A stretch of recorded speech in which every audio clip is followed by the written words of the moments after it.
August 22, 2026 ಶನಿವಾರ ಸಮಯ 3 ಗಂಟೆಯಿಂದ 5 ಗಂಟೆವರೆಗೂ ಕನ್ನಡ ಕಂಪಲ್ಸರಿ ಲ್ಯಾಂಗ್ವೇಜ್ ಎಕ್ಸಾಮ್ ಇತ್ತು. ಅದು ಆಲ್ರೆಡಿ ತುಂಬ ಜನ ಬರೆದಿರ್ತೀರಾ, ಯಾರ್ಯಾರು ಕಟ್ಟಿದ್ದೀರಾ, ಎಕ್ಸಾಮ್ ಪಾಸ್ ಆಗಿರೋರು ಪುನಃ ಎಕ್ಸಾಮ್ ಬರೆಯೋ ಅವಶ್ಯಕತೆ ಇರಲ್ಲ.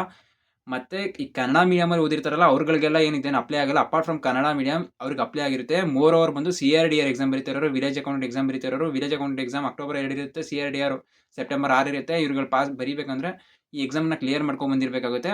ಅದ್ರ ಜೊತೆಗೆ ಇನ್ನೊಂದೇನಂತಂದರೆ, ಇವಾಗ CRDR ಎಕ್ಸಾಮ್ ಏನು ಬರೀತಿದ್ದೀರಾ 6ನೇ ತಾರೀಕು, ಬರೀತಿರೋರು ಜೊತೆಗೆ ಫಿಸಿಕಲ್ನ ಪ್ರಾಕ್ಟೀಸ್ ಮಾಡಿ. ಎಕ್ಸಾಮ್ ಬರೆದಾದ್ಮೇಲೆ ಫಿಸಿಕಲ್ ಪ್ರಾಕ್ಟೀಸ್ ಮಾಡ್ತೀನಿ ಅಂತ ಹೋಗ್ಬಿಡಿ, ಅದು ತುಂಬ ನಿಮಗೆ ಅನ್ಯಾಯ ಆಗುತ್ತೆ.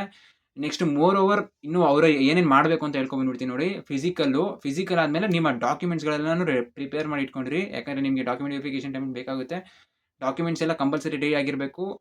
ಅದಾದಮೇಲೆ ಯೂಟ್ಯೂಬಲ್ಲಿ, ಟೆಲಿಗ್ರಾಮಲ್ಲಿ ಎಕ್ಸಾಮ್ ಪೋಸ್ಟ್ಪೋನ್ ಆಗುತ್ತೆ, ಮತ್ತು ಫಿಸಿಕಲ್ ಪೋಸ್ಟ್ಪೋನ್ ಆಗುತ್ತೆ, ಎಕ್ಸಾಮ್ ಮುಂದೂಡಿಕೆ ಮಾಡ್ತಾರೆ ಅಂತ ನ್ಯೂಸ್ಗಳು ಹರಡಿದ್ರೆ ಯಾವುದೇ ಕಾರಣಕ್ಕೂ ಅದಕ್ಕೆ ಗಮನ ಹರಿಸಬೇಡಿ. ನಿಮ್ಮ ಎಕ್ಸಾಮ್ಸ್ಗಳ ಮೇಲೆ ಮಾತ್ರ ಫೋಕಸ್ ಮಾಡಿ. ನೆಕ್ಸ್ಟ್ ಎಕ್ಸಾಮ್ಸ್ಗಳು CRDR, KSRP ಮತ್ತು ವಿಲೇಜ್ ಅಕೌಂಟ್ ಎಕ್ಸಾಮ್ ತುಂಬ ಬ್ಯಾಲೆನ್ಸ್ ಇದೆ. ಟೈಮ್ ಆಗೋಗಿದೆ, ಇನ್ನೊಂದು 10 ದಿನದಲ್ಲೆಲ್ಲ ಎಕ್ಸಾಮ್ಗಳು ನಿಮ್ಮ ಹತ್ರನೇ ಬಂದುಬಿಡುತ್ತೆ. ಮತ್ತು PG ಸಿವಿಲ್ ಎಕ್ಸಾಮಲ್ಲಿ ತುಂಬ ಜನದ್ದು ರಿಸಲ್ಟು ಬಂದಿದೆ, ಬಟ್ ಮಾರ್ಕ್ಸ್ಗಳು ತುಂಬ ಕಮ್ಮಿ ನಿಂತಿದೆ.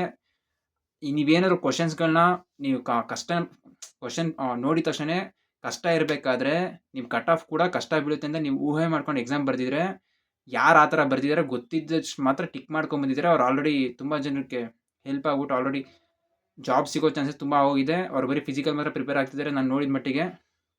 ನೆಕ್ಸ್ಟ್ ಆಗೋಗಿದೆ ಬಿಟ್ಬಿಡಿ. CRDR ಎಕ್ಸಾಮು 6ನೇ ತಾರೀಕಿದೆ, ಅದನ್ನು ಚೆನ್ನಾಗಿ ಮಾಡಿ. ಅದರಲ್ಲಿ CRDR 1600 ಪೋಸ್ಟಲ್ಲಿ 1421 ಪೋಸ್ಟು ನಾನ್ ಕರ್ನಾಟಕ, ಇನ್ನು ಮಿಕ್ಕಿದ ರಿಮೈನಿಂಗ್ ಪೋಸ್ಟು ಕಲ್ಯಾಣ ಕರ್ನಾಟಕ ವಿಭಾಗಕ್ಕೆ ಸೇರಿದೆ. ಈ ಥರ ಡಿವೈಡ್ ಆಗಿದೆ.